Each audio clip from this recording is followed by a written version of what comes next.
This fits. There it Let's is. get right to it. Let's get right to it. So, yeah, I mean, you just said it word for word. Where else do you start? Alabama loses to Tennessee.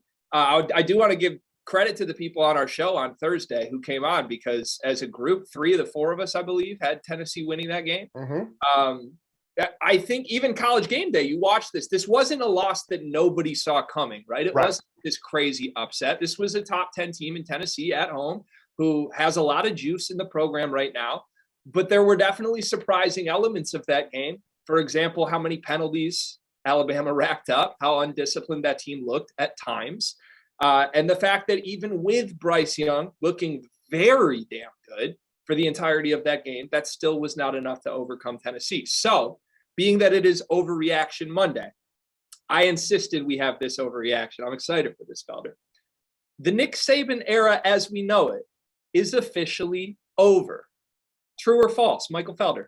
False. Come on, baby. Okay. I was leaning in for that one. I was like, really? No. I'm going false. Here's the thing. Saban is still the best that's ever done it. He's the best to ever do it. The big thing for me, and this is the reason why I'm saying false, I understand there is a blueprint, but this blueprint has existed. We can go all the way back to Stephen Garcia, Alshon Jeffrey.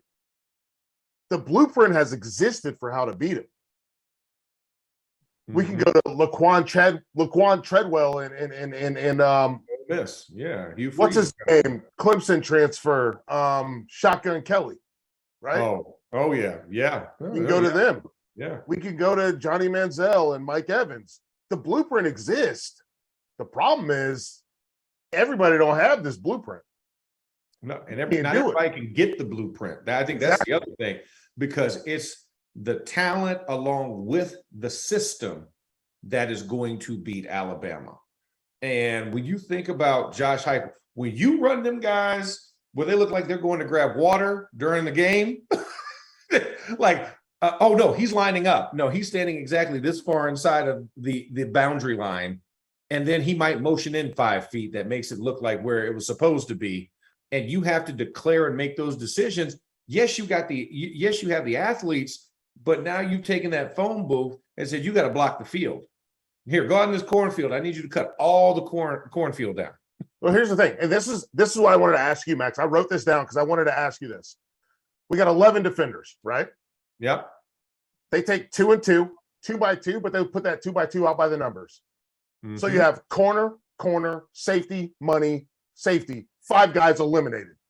Yeah. Now I want you to think about this as an offensive lineman. So you got 5 guys that have to cover the pass for those 4 guys. Mm-hmm. Then you take that running back and move, instead of max protect, you move that running back around. Mm-hmm. And so he's out in the pattern. So somebody's got to go with him. Yeah, you're not going to leave him alone. We got 6 guys that got six defenders that have to worry about the pass. They have to worry about what they're going to do. That leaves 5 guys. That's 5 on 5. 5 for you and 5 for you. Except Hooker can run. Hooker is a running back. He can move. So now it's 6 on 5. If you playing offensive line, how does that make you feel? That makes you feel more comfortable, right? Hey, listen, we were talking about the ECU Pirates, right? Yeah. It's time to go burn. It's time to go pillage, right? We're going to rout these dudes. And that's exactly what you do in that situation. That's what makes Josh Heupel says. So you don't have enough guys. You can go to CFL, you might be able to get away with it. Because you get the extra defender, you got guys running. Yeah, you could put some extra guys. But in the college game, the discipline, it's like going up against a triple option, right? Like whatever direction we're going, you don't have enough people at the point of attack at the end of the day.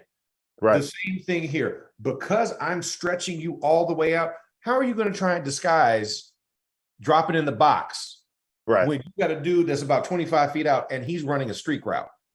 Nope. No, thank you. I got to run out there. So it was one of those things where you really saw the athletes of Alabama test it, and then you add the lack of discipline on top of it, which wasn't crazy because it was Tennessee. This has been bleeding through since Texas. Yes. It was never hammered out. And so it came to a head because you got a team that's running really fast. So guess what you're going to do when you're tired? You're going to revert back to the stuff that you feel most comfortable with. Exactly. Stupid stuff. And that's what they did. They were tired because they You were do what's running. easy.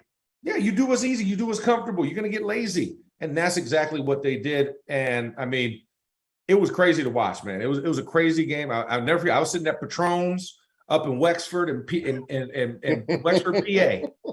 I'm at Patron's having a little Mexican fiesta for dinner with my friends, and we're watching the game because I had Pittsburgh the next day. So, and I was just like, I told them at pregame, I'm like, they're going to win. Now, this orange isn't for Tennessee, just in case we want it. This is a Florida orange still. I know it looks kind of, but I mean, I was rooting for them. I wanted to see them succeed because those boys went out there and they did it. They did. I mean, think about this. Incoming freshmen and a first semester freshman right now never saw Tennessee beat Bama in their lifetime. Right. In their lifetime. So that was a momentous moment, and they deserved it, man. Them boys have been cooking. Greg, I got to give it back to you, but I was just the only thing I was going to say. Did you think it was going to take 50 points? Because I felt at halftime it was going to take 50 points. Me personally, I think 2 drives into the game, it certainly felt that way, right? I think at one point from the Field of 12 Twitter account, I'm running the socials on Saturday afternoon. I had a tweet typed up that I almost sent out that was like, damn, Tennessee's making the Alabama defense look like the Oklahoma defense right now. And I stopped myself from saying it because there are lines that have to be drawn. But like, did that not feel at times like we're watching a Big 12 football game? Like it felt like it was going to get there. All of football is the Big 12. All of it is. If you got a quarterback that's any good. All of football is the Big 12 if you got a quarterback that's any good. It's some wide receivers that have taken one acting class. I mean, listen, but he ain't lying. I mean, because what are teams all trying to get to? They're all trying to get back to that Art Browse run and shoot style of football. That's what people don't either have the experience or have the athletes to accomplish that. And I think that's where people oh my gosh, what is this? This ain't nothing different. Nope. They was doing this in the 90s, and you were talking about how bad Big 12 defenses were. Jared Glanville was doing this with the Falcons. Yeah, exactly. And everybody's like, oh my gosh, what is this? No, this is what it looks like when you have high-level athletes running this type of system. It's just you didn't know what the Big 12 athletes were, so you're like, oh, this must all be bad. But no, now you see it in the SEC, and when you have better athletes, you can absolutely torch folks.